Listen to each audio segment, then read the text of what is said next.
England style. A magnificent strike into the crowd. வணக்கம் நண்பர்களே, welcome to my channel CCF உங்கள் cricket with mister cocktail furious. இப்போ நம்ம discuss பண்ண போற topic South Africa vs Pakistan second test match at Cape Town நடந்து முடிஞ்சிருச்சு. இந்த ஒரு பர்டிகுலர் டெஸ்ட் மேட்ச்ல சவுத் ஆப்பிரிக்கா கமாண்டிங்கா 10 விக்கெட்ஸ் வித்தியாசத்துல வின் பண்ணிட்டாங்க. அது மட்டும் இல்லாமல் 2-0 சீரீஸையும் ஒயிட் வாஷ் பண்ணிட்டாங்க. பாகிஸ்தான் பொறுத்தவரைக்கும் they will be so disappointed. ஏன்னா ஸ்ரீலங்கா இதுக்கு முன்னாடி சவுத் ஆப்பிரிக்கால போய் 2-0 தோத்துட்டு வந்தாங்க. பட் பாகிஸ்தான் ஸ்ரீலங்கா விட கொஞ்சம் டஃப் கொடுப்பாங்கன்னு நம்ம எல்லாருமே நினைச்சோம். அதுக்கு ரீசன்ஸ் என்னன்னு பாத்தீங்கன்னா, பாகிஸ்தானோட pace attack is far more lethal than Sri Lanka pace attack. Okay, at the same time அவங்களோட பேட்டிங் தான் ஒரு கன்சர்னா இருக்கும். அது மட்டும் கொஞ்சம் கிளிக் ஆயிடுச்சுன்னா definitely Pakistan can create an upset in south ஆப்பிரிக்கான்ற மாதிரி எனக்கும் பர்சனலா தோணுச்சு. நிறைய பேரும் அதான் நினைச்சாங்க. மேபி அவங்க ஒரு டெஸ்ட் மேட்ச் வின் பண்ணலாமே அப்படின்ற மாதிரி நினைச்சாங்க. பட் எக்ஸாக்ட்லி அது நடக்கல. South Africa was superior. எப்படி ஸ்ரீலங்காவை கம்ப்ளீட்டா டாமினேட் பண்ணாங்களோ அந்த மாதிரி பாகிஸ்தானையும் பாத்தீங்கன்னா இந்த 2 டெஸ்ட் மேட்ச்ல கம்ப்ளீட்டா டாமினேட் பண்ணிட்டாங்க. நல்லா ஞாபகம் வச்சுக்கோங்க, ஃபர்ஸ்ட் டெஸ்ட் மேட்ச் வின் பண்ணும் போதே 2025 WTC ஃபைனலுக்கு குவாலிஃபை ஆயிட்டாங்க. ஸோ செகண்ட் டெஸ்ட் மேட்ச்ல வந்து பாத்தீங்கன்னா சில பிளேயர்ஸ்க்கு ரெஸ்ட் கொடுத்துட்டு நியூ பிளேயர்ஸ்க்கு வந்து ஆப்பர்ச்சுனிட்டி கொடுத்தாங்க. ஆல்ரெடி விளையாடின பிளேயர்ஸ்க்கும் ஆப்பர்ச்சுனிட்டி கொடுத்தாங்க. அவங்க எல்லாருமே அந்த ஆப்பர்ச்சுனிட்டியை கிராப் பண்ணிக்கிட்டாங்கன்னு தான் நான் சொல்லுவேன். பட் எனக்கு என்ன தோணுச்சுன்னா, maybe south Africa since WTC final qualify ஆகினதுனால ஃபுல் இன்டென்ட் காமிப்பாங்களா இந்த செகண்ட் டெஸ்ட் மேட்ச்லன்ற மாதிரி எனக்கு தோணுச்சு. But they have given their 100% once again. அதாவது இந்த மேட்ச் சவுத் ஆப்பிரிக்கா வின் பண்ணும்போது பார்க்கும்போது எனக்கு என்ன தெரியுமா தோணுது, இந்த team deserve to go for the ஃபைனல்டா, அந்த மாதிரி விளையாடுறாங்கடா எல்லாருமேன்ற மாதிரி எனக்கு தோணுது. ஸோ இன்னைக்கு south Africa versus Australia WTC final போறாங்கன்னா 2 டீமுமே டிசர்விங் டீம்ஸ் தான். ஓகே, 2 முறை இந்தியா போயிருக்காங்க, நல்லா விளையாடிட்டாங்க, எல்லாமே பண்ணிருக்காங்க. 2 முறை இந்தியா. இந்த முறை இந்தியா வந்து பாத்தீங்கன்னா நிஜமாவே டெஸ்ட் கிரிக்கெட்ல கொஞ்சம் ஸ்ட்ரகிள் ஆயிருக்காங்க. அப்படின்னும் போது வந்து பாத்தீங்கன்னா டெஃபினட்டா we don't deserve to enter into the WTC final. So அதனால சவுத் ஆப்பிரிக்கா பொறுத்தவரைக்கும் அவங்களை நம்ம பெருசா அப்ரிஷியேட் பண்ணியே ஆகணும். பிகாஸ் அவங்களோட பெர்ஃபார்மன்ஸ் அவுட்ஸ்டாண்டிங்கா இருந்துச்சு.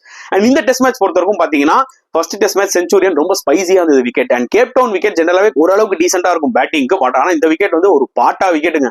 பார்க்கும் போதே தெரிஞ்சது சரியான பிளாட் ட்ராக்னு. Pakistan will be so disappointed. சே, அந்த லக்கி இல்லையாடா நம்ம கிட்ட, டாஸை வின் பண்ணிருக்கலாமே நினைச்சிருப்பாங்க. ஏன்னா சவுத் ஆப்பிரிக்கா டாஸை வின் பண்ணி கண்ணை மூடிக்கிட்டு பவுமா பேட்டிங்னாரு. ஏன்னா அவருக்கு நல்லா தெரியும் இது ஒரு பிளாட் ட்ராக், எவ்வளவு வேணாலும் ரன்ஸ் அடிக்கலாம் அப்படின்ற மாதிரி. எனக்கு என்ன தோணுச்சுன்னா, இந்த பிச்சு பார்க்கும்போது மேபி இந்த மேட்ச் டிரா ஆயிடும் போல இருக்கு. ஒண்ணுமே இல்லையாடா பிச்சில். நார்மலா அந்த அண்டர்நீத்ல அந்த சவுத் ஆப்பிரிக்கன் சாயில ஜெனரலா பாத்தீங்கன்னா அந்த ஒரு பவுன்ஸ் நேச்சுரலா இருக்கும். அப்பார்ட் ஃப்ரம் தட் பேட்டுக்கு நல்லா வரும். பெருசாலாம் சைட்வேஸ் மூவ்மெண்டே கிடையாது. கிளைமேட் கண்டிஷன்ஸும் இன்னும் ஓவர் காஸ்ட்லாம் இல்லை. ஸோ அந்த வகையில சவுத் ஆப்பிரிக்கா ஒரு ஃபென்டாஸ்டிக் டாஸ் வின் பண்ணாங்க. அதுல எந்த டவுட்டுமே கிடையாது. அண்ட் 615 ரன்ஸ் போஸ்ட் பண்ணாங்க மக்களே. ஸோ அப்பவே நம்மளுக்கு தெரியும் சம்பவம் பண்ண வாய்ப்புகள் நிறைய இருக்கு சவுத் ஆப்பிரிக்கா பாகிஸ்தான். அண்ட் 615 ரன்ஸ்ல we have to give huge credit to Rickelton. So Rickelton வந்து பாத்தீங்கன்னா it's next big thing for south ஆப்பிரிக்கான்றதை வந்து பாத்தீங்கன்னா ஆல்ரெடி நிறைய பேர் சொல்லியிருந்தாங்க. நம்மளும் வந்து சில ரிப்போர்ட்ஸ் எல்லாம் படிச்சிருக்கோம் முன்னாடி. பட் அதுக்கேற்ற மாதிரி அவர் பெர்ஃபார்ம் பண்ணியிருக்காரான்னு கேட்டீங்கன்னா இல்ல. Actually he has showed his talent, glimpse அப்பப்போ அங்கங்க. ஆனா இந்த மாதிரி ஒரு பெரிய நாக்காடி அவர் எதிர்க்கும் காமிச்சது இல்ல. பட் இந்த முறை காமிச்சிருக்காருன்னு தான் சொல்ல முடியும். Fantastic 259 runs. நல்லா ஞாபகம் வச்சுக்கோங்க, அது பிளாட் ட்ராக்கா இருக்கட்டும், என்ன வேணாலும் இருக்கட்டும். பட் இப்போ ஒரு பிளேயர்னால 259 ரன்ஸ் அடிக்க முடியுதுன்னா வாட் இட் ஷோஸ்லாம் அவங்க கிட்ட நிறைய பேஷன்ஸும் இருக்குன்றது தெரியுது. அட் த சேம் டைம் அவர் எவ்வளவு பால்ஸ்ல அடிச்சாரு, ஜஸ்ட் 320 பால்ஸ்ல ஏதோ. ஸோ ஸ்ட்ரைக் ரேட்டும் செமையா இருக்கு. ஸோ ரிக்லட்டன் கிட்ட வந்து is having decent technique. As well as வந்து பாத்தீங்கன்னா அக்ரெசிவா விளையாடக்கூடிய ஷாட்ஸும் அவர்கிட்ட இருக்கு. ஏரியல் ஷாட்ஸும் வந்து பாத்தீங்கன்னா நீட்டா விளையாடுறாரு. சோ ஒரு கம்போஸ்ட் கிரிக்கெட்டர்னு நான் கண்டிப்பா சொல்லுவேன். Is going to have a great future. அதுல எந்த டவுட்டுமே கிடையாது ஃபார் சவுத் ஆப்பிரிக்கா. ஏன் he could become a captain also, future captain also. But அது வந்து நம்ம 2 ஓவர் போர்டா போறோம், அதை விட்டுருங்க. But as a player is going to shine in so many ways. அதுல எந்த டவுட்டுமே கிடையாது. அவருக்கு ஹியூஜ் கிரெடிட். அண்ட் தெம்பா பவுமா another superb innings. அப்பப்போ வந்து பாத்தீங்கன்னா இந்த மாதிரி ஒரு நாக் டெஸ்ட் கிரிக்கெட்ல அவர் விளையாடிடுவார். ஒரு ஸ்வாஷ் பக்லிங் 100 சொல்லலாம், 106 டப்பா டப்பா டப்பான்னு அப்படியே கேப்பை யூஸ் பண்ணி சூப்பரா விளாடினாரு. அண்ட் கெயில் வெரின் அவரும் ஒரு செஞ்சுரி. நல்லா ஞாபகம் வச்சுக்கோங்க, லாஸ்ட் 3 சீரீஸாவே அந்த சீரீஸ்ல ஒரு செஞ்சுரி கெயில் வெரின்.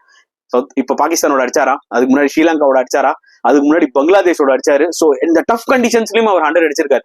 சவுத் ஆப்பிரிக்கா இதுக்கு முன்னாடி வந்து பாத்தீங்கன்னா எங்க ஸ்ட்ரகிள் ஆனாங்கன்னா, குவிண்டன் டிகாக் வந்து டெஸ்ட் கிரிக்கெட்டை விட்டதுக்கு அப்புறம் ஒரு நல்ல விக்கெட் கீப்பர் பேட்ஸ்மேன் கிடைப்பாங்களா அப்படின்ற மாதிரி நினைச்சிட்டு இருந்தாங்க. இனிஷியலா கெயில் வெரின் கொஞ்சம் ஸ்ட்ரகிள் ஆனார் இன்டர்நேஷனல் கிரிக்கெட்ல. ஆனா இப்ப பாருங்க, அப்படி திரும்பி பாக்குறதுக்குள்ள he is having 4 test 100s. And at the same time அவரோட பேட்டிங் பாத்துக்கோங்க, டஃப் கண்டிஷன்ஸ்ல தான் அவர் நிறைய 100 அடிச்சிருக்காரு. மேபி இந்த டைம்ல ஒரு நல்ல பேட்டிங் கிரிக்கெட்ல வந்திருக்கலாம். அதர் 300s பாத்தீங்கன்னா சவுத் ஆப்பிரிக்கா வேற அண்டர் டிஃபிகல்ட் சிச்சுவேஷன். சோ அவரால் அந்த டைம்ல கொஞ்சம் ஸ்லோ டவுன் ஆகியும் விளையாட முடியும், கொஞ்சம் அக்ரெசிவாவும் விளையாட முடியும்ன்றத இந்த ஒரு பர்டிகுலர் இன்னிங்ஸ்ல காமிச்சாரு. So 300 and good 62 from Marco Jansen, அவரோட பார்ட்டும் பிளே பண்ணிட்டாரு. பாகிஸ்தான் பொறுத்த வரைக்கும் முகமது அப்பாஸ் நல்லா போட்டு 3 விக்கெட் எடுத்தாருங்க. பட் மத்த போலர்ஸ் எல்லாம் வந்து செம்ம அடி வாங்கிட்டாங்க, அதுல எந்த டவுட்டுமே கிடையாது. அண்ட் பாகிஸ்தான் அவங்க ஃபர்ஸ்ட் இன்னிங்ஸ் ஸ்டார்ட் பண்ணாங்க. தே good able to score only 194. அங்கே கேம் முடிஞ்சு போச்சு. புரியுதா உங்களுக்கு? ஏன்னா நீங்க ஆல்மோஸ்ட் வந்து பாத்தீங்கன்னா 421 ரன்ஸ் பிஹைண்ட்ல இருக்கீங்க. அந்த 194ல வந்து பாத்தீங்கன்னா பாபர் அசாம் ஒரு நல்ல ஒரு நாக் விளாடினார் 58 ரன்ஸ், அப்புறம் ரிஸ்வான் ஒரு 46. மத்தபடி வேற யாருமே பெருசா இந்த ஒரு பக்கா பேட்டிங் கண்டிஷன்ஸை யூஸ் பண்ணவே இல்லை. இது ஒரு கிளாசிக் எக்ஸாம்பிளா சொல்லலாம். அதாவது சவுத் ஆப்பிரிக்கா ஃபாலோ ஆன் கொடுத்துட்டாங்க, ஃபாலோ ஆன் ஆகி அதுக்கப்புறம் வந்து ஒரு 478 அடிக்கிறாங்க பாகிஸ்தான். நீங்க India versus New Zealand match, Bangalore match எடுத்துக்கிட்டீங்கன்னா கிட்டத்தட்ட வெரி சிமிலரா இருக்கும். ஆனா அதுல இந்தியா வந்து படுமட்டமா 46 ஆல் அவுட் இருப்பாங்க. ஆனா அதுக்கப்புறம் செகண்ட் இன்னிங்ஸ்ல 450க்கு மேல அடிச்சிருப்பாங்க. பட் ஒரு யூஸுமே இல்ல, அந்த மேட்சை தோக்குற மாதிரி ஒரு சிச்சுவேஷன் வந்து அமைஞ்சிருச்சு. ஏன்னா நீங்க ஃபர்ஸ்ட் இன்னிங்ஸ் வந்து அவ்வளவு மட்டமா ஆடிருக்கீங்க. அந்த மாதிரி தான் வந்து பாத்தீங்கன்னா இங்க பாகிஸ்தான் என்ன பண்ணாங்கன்னா, நீ அவங்க 615 ரன்ஸ் அடிக்க விட்டுட்டு நீ 194 ஆல் அவுட் போதே முடிஞ்சு போச்சு. அதுக்கப்புறம் நீ கஷ்டப்பட்டு ஆடி என்ன பிரயோஜனம்? சோ செகண்ட் இன்னிங்ஸ்ல ஆடின மாதிரி அவங்க ஃபர்ஸ்ட் இன்னிங்ஸ்ல ஆடி இருக்கணும். ஏன்னா முக்காவாசி பாத்தீங்கன்னா பேட் ஷாட் செலக்ஷன் தான். பெருசாலாம் சைட் பை மூவ்மெண்ட் அப்படியே ஃபாஸ்ட் பாலர்ஸ் வந்து சல்லு புல்லுலாம் போடல. ஸ்பின்னர்ஸ்க்கும் பெருசாலாம் எயிட் இல்லவே இல்லை பிச்சில். இவங்க கொஞ்சம் பார்த்து ஆடி இருக்கணும். பட் ஆனா அவங்க ரொம்ப லூஸ் ஷாட்ஸ். அதாவது சரி கவர் டிரைவ் ஆட போறீங்க, நிக் ஆகுது, அதெல்லாம் அண்டர்ஸ்டாண்டபிள்ங்க. Okay understandable. But way Rizwan out ஆனதெல்லாம் அன்அக்செப்டபிள்ங்க. நல்ல பிளாட் விக்கெட் செட் ஆகி 46 ரன்ஸ் ஆடிட்டு இருக்கும்போது ஏறி போய் ஒரு அக்லி ஸ்வைப். T20ல கூட அந்த ஷாட் ஆடி அவுட் ஆனாங்கன்னா ரொம்ப அசிங்கப்படுவாங்க. சே கனெக்ட் ஆலியடா, பாக்கிறதுக்கே அசிங்கமா இருக்கணும். ஒன் டே கிரிக்கெட்ல கூட அந்த ஷாட் அக்செப்டபிள் இல்ல. ஓகே இனிஷியல் பீரியட்ல. ஆனா டெஸ்ட் கிரிக்கெட்ல அந்த ஒரு ஷாட் ஆடிட்டு போனாரு. அதாவது சுப்மன் கில் ஏறி வந்து இன்சைட் எட்ஜ்ல அவுட் ஆவாரு பாத்தீங்களா இந்த 5th டெஸ்ட் மேட்ச்ல ஸ்காட் போலண்ட் போலிங்ல, அது கூட எட்ஜ் வாங்கி ஏதோ அவுட். இது வந்து பாத்தீங்கன்னா இன்சைட் எட்ஜ் ஆகி போல்டு பாக்கிறதுக்கே ரொம்ப ஒரு மாதிரி இருந்துச்சு. டெஃபினட்டா ரிஸ்வான் வந்து பாத்தீங்கன்னா he would have been so disappointed. நான் கோச்சா இருந்ததுன்னா சிம்பிளா ஒண்ணு தான் கேட்டிருப்பேன், நீ ஏன் விக்கெட் எடுத்துட்டு போய் கொடுக்குற, அவங்களா விக்கெட் எடுக்கணும், செட் பேட்ஸ்மேன் அதுவும். சோ அதெல்லாம் வந்து பாத்தீங்கன்னா ஒரு மிகப்பெரிய டவுன்ஃபாலா வந்து அமைஞ்சிருச்சு. ஏன்னா அவர் ஒருத்தர் நின்று இருந்தாருன்னா கொஞ்சம் ஒரு 300 320 அடிச்சிருந்தாங்கன்னா கூட கொஞ்சம் பெட்டரா இருந்திருக்கும். அதாவது பாகிஸ்தான் பெட்டரா ஃபர்ஸ்ட் இன்னிங்ஸ் ஆடி இருந்தா மேபி இந்த ஒரு டெஸ்ட் மேட்ச் டிராவை நோக்கி கூட போயிருக்கும். ஏன்னா இன்னுமே வந்து பாத்தீங்கன்னா விக்கெட் ஒன்னும் பெருசா கிராக்கோ இல்ல ஓபன் அப்போ ஆகல, இன்னுமே ஃபேமா தான் இருக்கு ஆக்சுவலி. புரியுதா உங்களுக்கு? மேபி ஸ்பின்னர்ஸ்க்கு லைட்டா ஒரு சின்ன கிரிப் இருக்கு தவிர மத்தபடி பெருசா அலாமிங்கா எதுவுமே இல்ல. ஓகே அண்ட் சவுத் ஆப்பிரிக்கா போல சொல்லவே வேணாம், ரபடா அவரோட எக்ஸ்பீரியன்ஸ் யூஸ் பண்ணி போட்டாரு, யான்சன் செம்மையா போட்டாரு, மோல்டர் இந்த பக்கம் Maharaj and debutant Kwena Maphaka அவரும் பாத்தீங்கன்னா 2 விக்கெட்ஸ் எடுத்தாரு. அவரோட main test wicket Babar Azam strangle down the leg side தான், but still made in wicket தானே. அதுவும் ஒரு பிக் பிளேயர் எடுக்கிறாருன்னா கண்டிப்பா is going to remember for a long time. So south Africa என்னென்னலாம் ஆக்சுவலா பிளான் பண்ணி உள்ள வந்தாங்களோ எல்லாமே கிளிக் ஆயிடுச்சுன்னு தான் நான் சொல்லுவேன். அண்ட் செகண்ட் இன்னிங்ஸ்ல obviously Pakistan showed better performance. 478 runs அடிச்சாங்க. கேப்டன் ஷான் மசூத் ஒரு ஃபென்டாஸ்டிக் 145 அடிச்சாரு.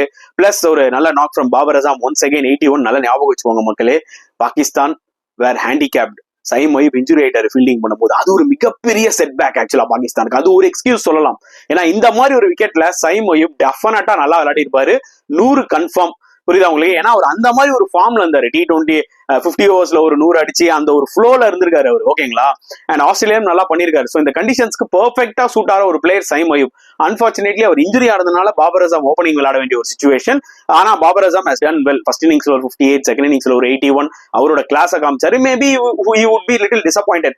ஒரு பெரிய நாக், ஒரு ஷான் மசூத் மாதிரி ஒரு நாக் விளையாடி இருக்கலாம், இல்ல ரிக்லர்டன் மாதிரி ஒரு நாக் விளையாடி இருக்கலாம். ஏன்னா அந்த மாதிரி ஒரு கிளாஸ் பிளேயர் தான் பாபர் அசாம். புரியுதா உங்களுக்கு? அதுக்கப்புறம் எல்லா பிளேயர்ஸும் ஒரு ஸ்டார்ட் 25, 35 அப்படின்னு அடிச்சு 478 வரைக்கும் அடிச்சாங்க. இந்த மாதிரி ஒரு ஸ்டார்ட் கூட ஃபர்ஸ்ட் இன்னிங்ஸ்ல அவங்க கொடுக்கலையன்றதா வந்து பாத்தீங்கன்னா பாகிஸ்தான் ரொம்ப டிசப்பாயிண்ட் ஆயிருப்பாங்க. And south Africa will be really happy because அவங்களோட பெர்ஃபார்மன்ஸ் ரொம்ப அவுட்ஸ்டாண்டிங்கா இருந்தது. பயங்கர டாமினேஷன் வந்து பயங்கரமா டாமினேட் பண்ணாங்க இந்த test series plus as well Sri Lanka சீரீஸுமே. என்னதான் 2 சப்கான்டினென்ட் டீமா பண்ணாங்கனாலும் they will be facing some challenges in WTC final against Australia. அதுல எந்த டவுட்டுமே இல்ல. ஆனா நல்லா ஞாபகம் வச்சுக்கோங்க, south Africa have a very good fast bowling attack. ஒரே ஒண்ணுதான் எனக்கு இந்த ஒரு பர்டிகுலர் டெஸ்ட் மேட்ச்ல ஒரு கன்ஃபியூஷன் வந்துச்சு, எதுக்காக மூல்டரை வந்து நீங்க 1 down இறக்கி விட்டீங்கன்னு. அவர் வந்து ஒரு ஃபாஸ்ட் bowling ஆல்ரவுண்டர், பேட்டிங் டீசென்டா ஆடுவார். ஆனா is number 6 and number 7 batsman clearly. ஆனா அவரையே நம்பர் 3 ட்ரை பண்ணாங்கன்றது எனக்கு சுத்தமா புரியவே இல்லை. அதுக்கு பதில் வேற ஏதாவது ஒரு பிளேயரை நீங்க கொடுத்துருக்கலாம், ஆப்பர்ச்சுனிட்டி கொடுத்துருக்கலாம் மேடான். ஏன்னா இப்போ டார்கெட் வந்து 57 தான் வச்சாங்க பாகிஸ்தான். அதுல ஒரு நல்ல விஷயம் என்ன சவுத் ஆப்பிரிக்கா பண்ணாங்கன்னா, எல்லா பிளேயர்ஸுமே ஃபார்ம்ல இருக்காங்க சவுத் ஆப்பிரிக்கால. நீங்க ரிக்லர்டன்ல இருந்து எடுத்துக்கோங்க, மார்க்ரம் எடுத்துக்கோங்க, பவுமா எடுத்துக்கோங்க, கைல் வெரின் எடுத்துக்கோங்க, ஈவன் டிஸ்டன் சப்ஸ்கோ டெஸ்ட் கிரிக்கெட்ல நல்லா பண்ணிருக்காரு. இவங்க எல்லாருமே நல்ல ஃபார்ம்ல இருக்கிறதுனால பெரிய ரன்ஸ் அடிக்காத டேவிட் பெட்டிங்ஹாம் வந்து ஒரு ஆப்பர்ச்சுனிட்டி ஓப்பனிங்ல கொடுத்தாங்க, அந்த சின்ன டார்கெட் அடிச்சிடுவான். அதை சூப்பரா யூஸ் பண்ணிட்டாரு. 47 ரன்ஸ் ஆஃப் 32 பால்ஸ். இப்ப பாத்தீங்கன்னா WTC ஃபைனல் போறதுக்கு முன்னாடி பாத்தீங்கன்னா சவுத் ஆப்பிரிக்காவோட பிளேஸ் எல்லாருமே ஃபார்ம்ல இருக்காங்க. சோ ரொம்ப ஸ்ட்ராங்கா இருக்கு. சோ அது ஒரு நல்ல விஷயம் பண்ணாங்க. ஆனா எதுக்காக மோல்டரை வந்து நீங்க நம்பர் 3 இறக்கி விட்டீங்க? அதுக்கு பதில் நீங்க பெடிங்கமே இறக்கி விட்டுருக்கலாம்ல நம்பர் 3ல ஃபர்ஸ்ட் இன்னிங்ஸ்ல. மேபி அவர் இன்னுமே ஒரு பெரிய ஸ்கோர் அடிச்சிருப்பாரு. இங்க ஒரு சின்ன ட்ரிக்கை மிஸ் பண்ணிட்டாங்களோ, அதை ஃபீல் பண்ணி தான் செகண்ட் இன்னிங்ஸ்ல பெடிங்கம் முன்னாடி இறக்குனாங்களான்றது எனக்கு தெரியல.